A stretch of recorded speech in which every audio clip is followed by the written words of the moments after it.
Welcome to the Grow Your Independent Consulting Business podcast. I'm Melisa Liberman, a fellow IC and business coach. On this podcast, I teach you to become a consistently booked independent consultant without becoming a pushy salesperson or working 24/7. If I can do it, you can too. Listen on to find out how. Welcome to episode 244 of the Grow Your Independent Consulting Business podcast. This is Melisa Liberman, and today we're talking about your consulting pipeline and the real reason it's not predictable. I'm so excited to share this with you. The inspiration comes from, as of the time of me recording this, we are just now finishing up the consultants lead gen sprint that we started in September. And so for the people that have been in that sprint, it's been so incredible to see their progress, the mental breakthroughs they've been able to have, the level of consistency, the leads they've generated, the pricing they've increased, the contracts that they've landed, and really the operating system that they've been able to install in their business so they can keep this going. And we just had a call about on the lead gen sprint, and it focused on a couple of things, predictability and sustainability. And so I thought I'd share a small piece of what I shared with them in terms of keeping a predictable pipeline for your consulting business and really having that as something that's just what happens in your business, not something that you're constantly striving for or chasing after or feeling behind because you don't have it. So this is possible for you to have a predictable pipeline. And that's what I want to focus today's episode on. All right. So let's dive in. We'll first talk about the agenda and then we'll start up with the content. So the agenda, first, we're going to talk about what does predictable mean? What does predictable mean when it comes to a consulting pipeline? Why don't you have a predictable pipeline right now? Like most consultants don't. So I'll talk with you about what the common misdiagnoses are, rather that's plural. And then we'll talk about the three real reasons why your pipeline isn't predictable right now. It can be. That will then transition us to talking about what I'll call the pipeline predictability formula for you. That's so fun. I love formulas. As you already know, if you've been listening to this podcast, the pipeline predictability formula. So you know exactly what ingredients need to go in to keeping a predictable pipeline. And then finally, we'll wrap up the episode with the steps to put this episode into action. So I can't wait to talk through this with you today. Who doesn't want a predictable pipeline? It makes life so much easier when we can predict our pipeline and really feel the comfort of knowing that we can hit our revenue goals, sustain our goals, achieve bigger goals, feel more stable and secure in our own businesses. So with that, the companion resource that goes with today's episode is the Lead Gen Effectiveness Scorecard. If you haven't yet taken that or taken it recently, I highly recommend that you go and take this because it gives you a really thorough diagnosis of where your lead gen process, strategy, skills, mindset are strong. So you can, take comfort in that you've got some strong aspects to your lead gen system, and then also where you've got areas of opportunity. I think sometimes we focus mostly on the areas of opportunity, but especially during this lead gen sprint, I found it really interesting in getting feedback from the people that are in this sprint who have said to me, and more than one has said to me, this has been so powerful, not only to shore up what I'm doing and strengthen it and create leads, but also to see where because of the group interaction, to be able to see where other people are struggling. I've already nailed that. And I'm struggling where other people have nailed. To be able to see that the perspective, right? Sometimes we think that we're not good at something or we've got such a long way to go to get where we want to go. And really, when you've got that perspective, it's so incredibly valuable to know, okay, wait, I've got some pieces in place here. Let me just work on dialing in one or two areas to continuously improve. So that's one of the things that pipeline scorecard will give you, is the perspective to know what's working and where your areas of opportunities are. So you can go take that at pipelinescorecard.com. I recommend taking it regularly. Put it on your quarterly routine. Okay, so with that, now let's start off with our agenda. So, what's a predictable pipeline? What is the definition of a predictable pipeline? Just so we're on the same page as we go through today's episode. A predictable pipeline is, simply put, your ability to forecast work and control the future client flow. That's a simple way, right? It sounds really amazing too. The ability to forecast and control future client flow. This is not about luck. This is not about timing. This is not about the external conditions. This is about your ability to have visibility and an operating rhythm so that you know exactly what the quantities of activities are that you need to put into place, the type of activities that you need to put into place, and then the hypothesis on what the results will be when you do those activities. And you have a way to monitor it so that if the formula isn't working at one of the stages for some reason, that you're able to monitor that and make adjustments proactively so that you don't get yourself into a situation where you're surprised. So often consultants think that unpredictability is normal, especially in this type of business, that it's not possible to have a predictable pipeline, to have a predictable way to acquire clients. But that's just not the case. You can have predictability if you have this formula that I'm going to share with you here in a moment in place. So now let's talk about where we think the I've touched on this a little bit, but I want to really dig into it some more, which is what are the common misdiagnoses? So if you're wanting that predictable pipeline, you want to know what your formula is. You want to know what the type of activities are and the level of activities and the quantity of activities are to create the pipeline that you need that ultimately results in the revenue goal that you have and the type of clients and the nature of work that you want to have too. This isn't just financial. This is about the tangible and the intangible. So, for example, if you have $1 million goal and a 50% close rate right now, then you would know that you need a $2 million pipeline. And also, what is the nature of work in that pipeline? What is the type of clients in that pipeline? You want it all to come together. And when we don't have that level of predictability, that if we do X activity, we'll get Y result, then we start wondering, why would that be, right? And so a lot of times when I ask that question of consultants, I get responses such as, oh, it's just the economy is slow right now, or it's a saturated niche that I'm in. This is just how it works. Or I don't have the time. I'm really busy with client delivery and I don't have the time. Or I'm already fully utilized and I don't need the leads right now. This is not a diagnosis. These are not accurate diagnoses of why your pipeline isn't predictable. Quite frankly, they're excuses as to why your pipeline isn't predictable. And so let's talk about the real reasons as to why your pipeline is not predictable. If it's not those things, which I can assure you it is not, because I see so many consultants thriving in this economy. I see so many consultants thriving, even though they're balancing working in their business and delivery with working on their business. You can do it too. So don't lean on those excuses because they're not going to get you anywhere.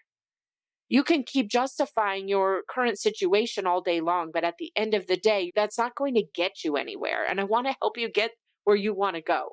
So the real reasons that you're suffering from this unpredictability come down to really three root causes. The first is that you have an inconsistent and or ill-defined operating rhythm. So maybe that's two that I packed in one, but you don't have an operating rhythm at all. It might be not defined, fully defined. You might have one, but you're not consistent. You don't have a working operating rhythm is the first of the reasons why you don't have a predictable pipeline.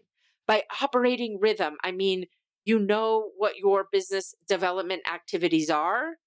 You know what your hypothesis is on the quantity of those activities.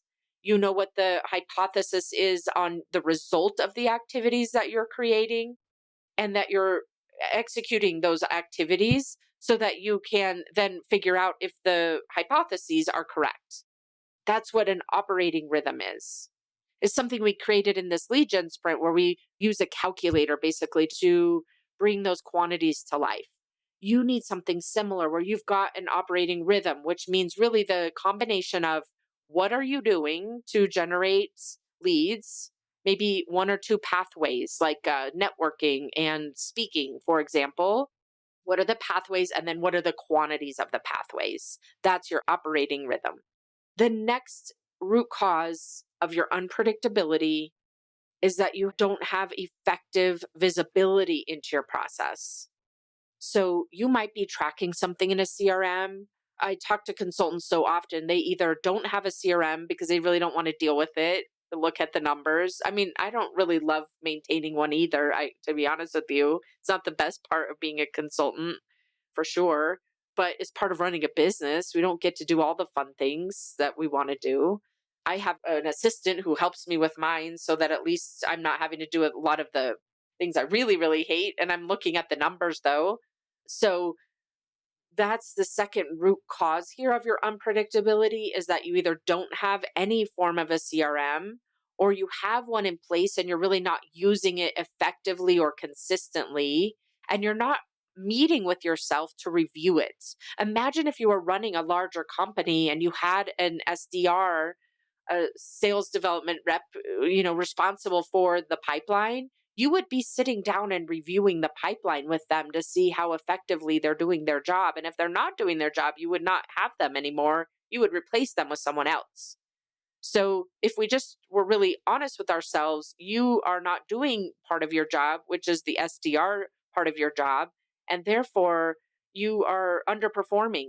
And so you want to have that visibility for yourself so that you can see how you're performing and where you should be giving yourself credit. So oftentimes we're doing things and we think we're not, and we don't even give ourselves credit for what we are doing. That's a key component to this. And then secondarily, being able to proactively see the results more earlier in the process so that you can address it before it becomes a huge issue. A huge issue is you haven't done anything for a while consistently or effectively, and then you roll off of an engagement and you have no revenue coming in. We don't want that. So having this effective visibility is so important. And the root cause of an unpredictable pipeline is not having that, right? And then the third reason why you're a root cause, why your pipeline is not predictable is what I'll call the lack of ownership identity. This is where you're seeing the pipeline as a nuisance, not a non negotiable activity or a core activity. You are the owner of your business. You are the owner of this process because you're an independent consultant or a small boutique consultancy. You're responsible for your pipeline. Oftentimes I see people outsourcing it, and there is a time and place to outsource some of this, but before you've really figured out and dialed it in, transferring it to someone else to run is very rarely effective because you just don't want to deal with this. You turn it over to someone who you think will be better than you are. And almost always I see the case of it doesn't go anywhere. It's wasted cycles, and you've got to bring it back in-house anyway to figure out how to essentially meet people who could be your ideal clients or channel partners and talk with them about what their challenges are and make offers to help them address those challenges. It's very simple business model, right? But these are the root causes of why your pipeline is not predictable. I went off on a small tangent there, but hopefully that was helpful. So to summarize these three reasons why your pipeline is not predictable, and then we'll talk about what to do about them. Number one, you don't have a consistent or well-defined operating rhythm or process. Number two, you don't have visibility into that process. And number three, you don't have an ownership identity that's running the process. So what then do we do to fix this? Well, obviously, it's the opposite, you could guess, right? The predictability formula is three components. It's your identity, it's the system, and it's the measurement of and visibility. So let's talk about what each of those three pieces looks like. The first of the pieces, which is always mindset, right? If you've been on this podcast for a long time, you know that it always comes down to the foundation of mindset first and foremost, because if we're operating a system off of an ineffective mindset, then the whole thing breaks down. So this is like the bedrock of the process that you're implementing to create a more predictable and a predictable pipeline. So what that means is your mindset, your predictability mindset. The first part of this formula is that you are running your business like a business, right? You're not a project getter, you're a system runner. Let's say this another way. This is you thinking like an SDR or that sales development rep. You may have been in companies in the past where, I mean, almost every company has these in some form or fashion. You may have been in close proximity to them, or maybe not. But how do you think they think? And it's a rough job going to work every single day trying to drum up leads. It is a rough job, right? And that's partially why we're not doing it. It's a rough job.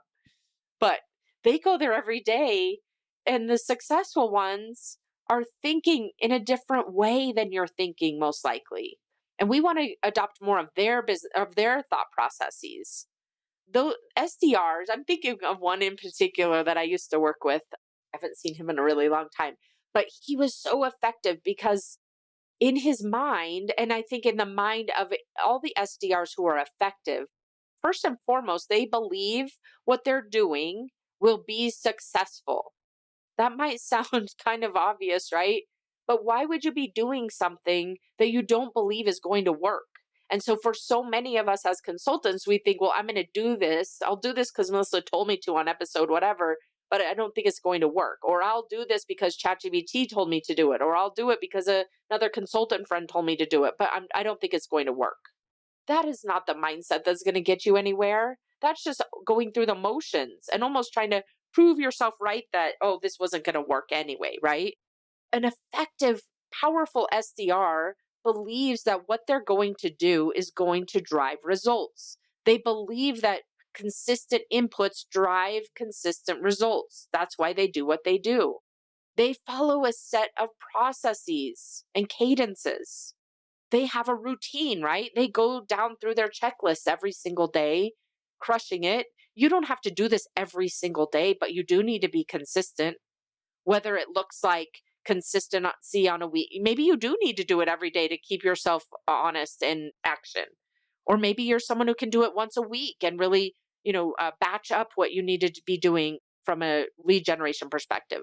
Or maybe you're actually someone who can do this on a monthly basis where your 1 week is really heavier in client delivery, 1 week is lighter. So you're doing more of your lead gen activities. You might even be someone who can do this quarterly and do it effectively by offering, doing a lot of speaking, for example.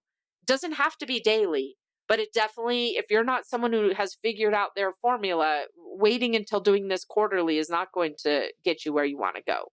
So, as an SDR, you believe what you're doing is going to work. You have a process and a system and you follow it because you believe it's going to work and you believe you know what you're doing. And as an SDR, are staying emotionally neutral. You're trusting the process.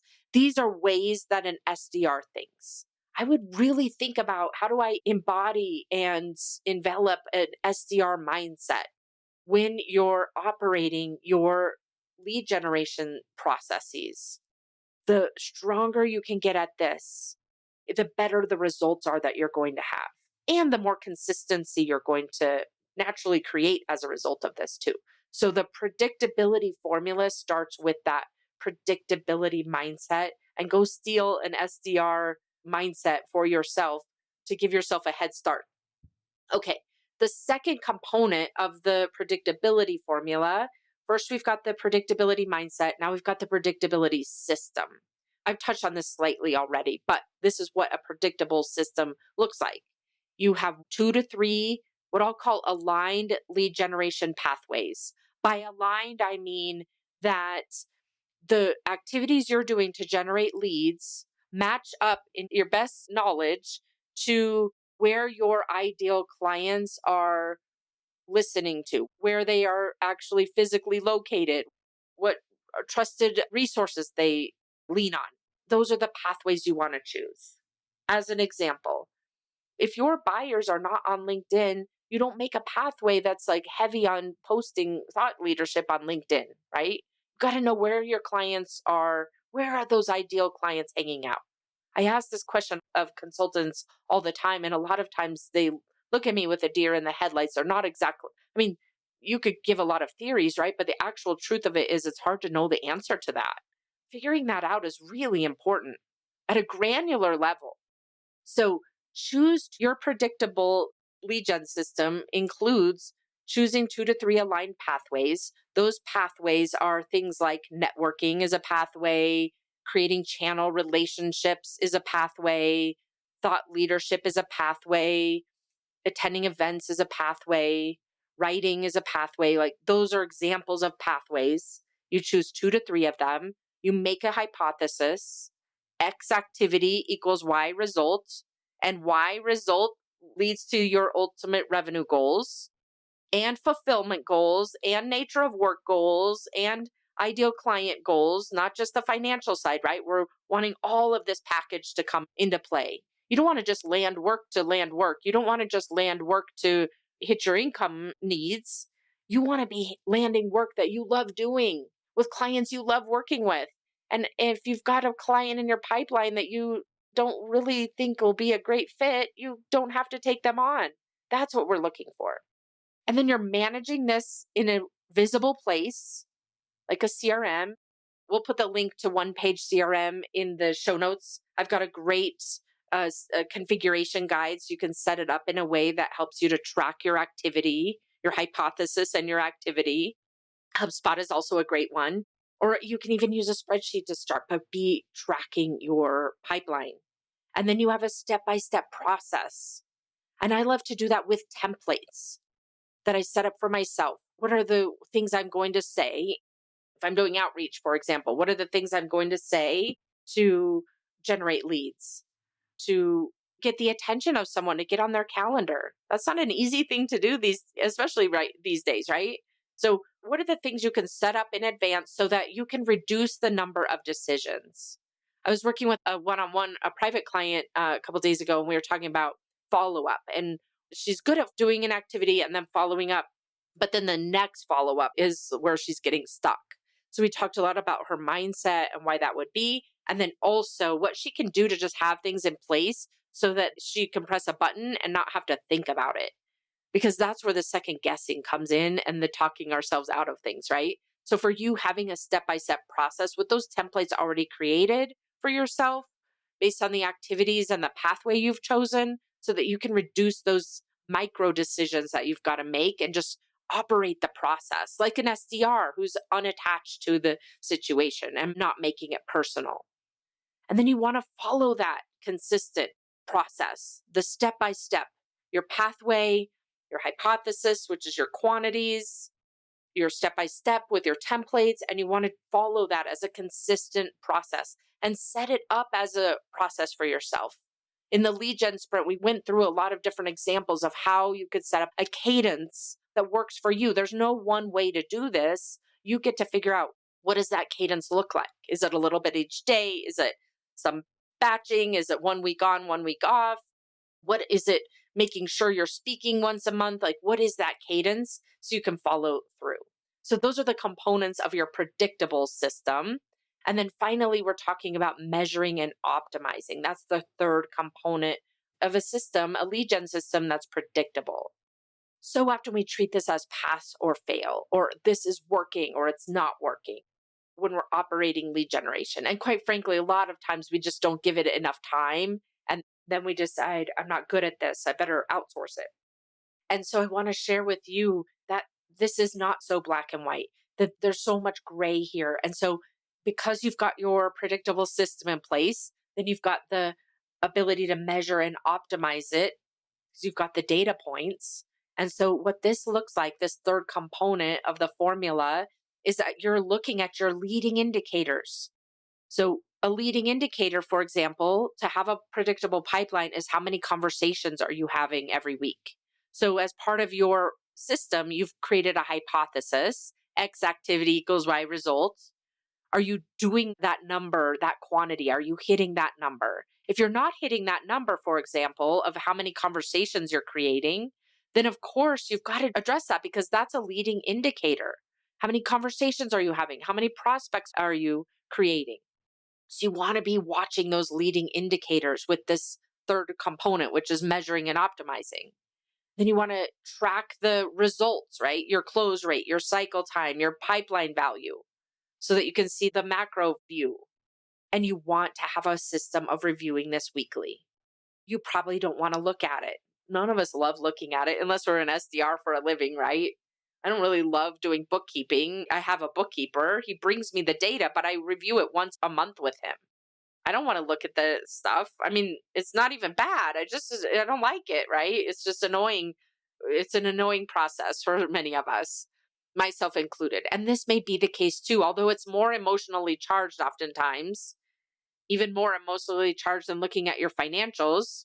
So getting yourself to the place where you're reviewing it weekly, remind yourself that you're meeting with your SDR because we know that's you. You're both of the roles, the owner of the business and the SDR, but setting time aside for 10 minutes to review this every week, to see how you're tracking against your hypotheses and looking at your leading indicators. Because ultimately, as you're measuring it, as you're getting better at setting your hypothesis and measuring it and iterating and optimizing, you get to the place where you've got that predictable formula. And you can see the red flags so much earlier in the process than you are likely right now. That's the third component of this predictability formula for you. Okay, let's pull this together. I want to give you the next steps to put today's episode into action. And that starts with what I'll call the quick self-check. These are 3 questions to ask yourself to see where you're at with regard to your predictability formula. Number 1, do you know your current pipeline value? Number 2, on a scale of 1 to 10, how effectively can you predict your quarterly and annual revenue, like the ultimate results of your pipeline? And number 3 is lead generation time on your calendar, ideally every week at a minimum. Again, if you're more advanced, it doesn't have to look like that. But for right now, if you're at a place and you've been listening to this episode up to this point, so you likely want a more predictable pipeline, you want to see lead generation on your calendar every week. Our calendar is a reflection of our priorities, right? You've heard that before. Is lead generation time on your calendar every week? And are you following through with it? That's an important component of that question. Not just is it there? A lot of us have it there. We don't do it. So making sure that the question is really, are you following through with the lead gen time that's on your calendar every week? All right, those are the self-check questions. As we wrap up the episode, to put today's episode into action, I encourage you to answer those 3 questions. I encourage you to go through this episode, even if you have to go listen to it again, really think about why for you believe your pipeline is not predictable, and then what can you be doing to put those 3 pieces of the formula in place so that you do have a predictable pipeline. And then part of that is a great way to get started on that, in addition to answering those 3 questions, is to go take the lead generation effectiveness scorecard. That will help you to evaluate your as-is state and to see what's working. Let's celebrate what's working and find your areas of opportunity. Again, that's at pipeline.scorecard.com. And then the last thing I want to share with you is that I will have another lead gen sprint opening in December to get started in January, so we can hit the new year running with a lead gen sprint to help you front load your pipeline and create more predictability and sustainability in your pipeline for 2026 and beyond. So you can go get on the wait list for that at consultantsprint.com. We'll put all of these links in the show notes. Thanks for tuning in today, and I will see you again next week. Take care. Thanks for joining me this week on the Grow Your Independent Consulting Business podcast. If you liked today's episode, I have 3 quick next steps for you. First, click subscribe on Apple Podcasts or wherever you listen to make sure you don't miss future episodes. Next, leave me a review in your podcast app so other independent consultants can find and benefit too. And finally, to put the ideas from today's episode into action, head over to melisaliberman.com for the show notes and more resources to help you grow your consulting practice from your first few projects into a full-fledged business. See you next week.